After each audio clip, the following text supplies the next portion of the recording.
Last time on Sculpture channel, I made this Gengar sculpture. In that video, I used a special mix to give the base a dry soil effect.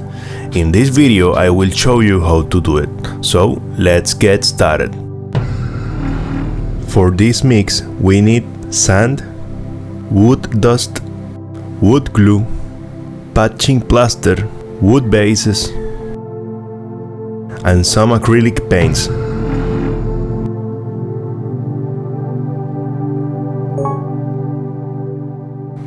We start by mixing the sand and the wood dust.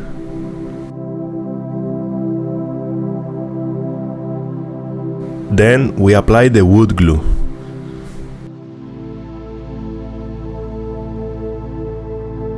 And the patching plaster. Then we mix all together.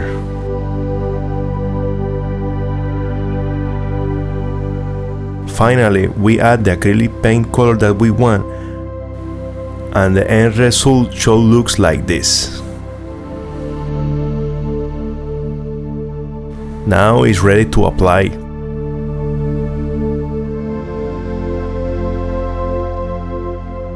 Let it dry for about 4 hours and the result should look like this.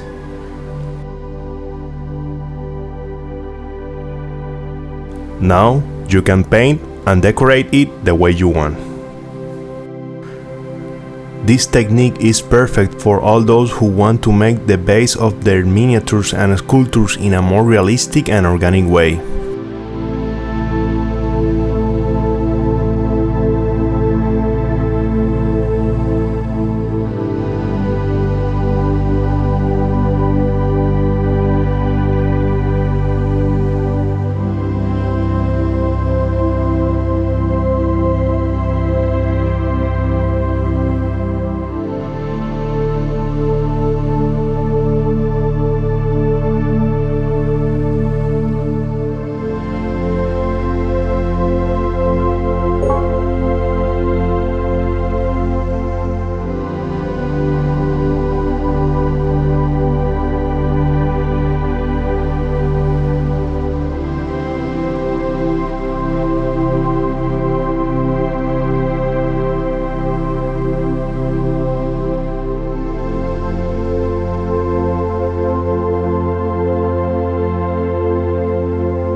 I hope you like this video. If you like it, please subscribe, share and activate the bell so you don't miss my next videos. Thanks for watching.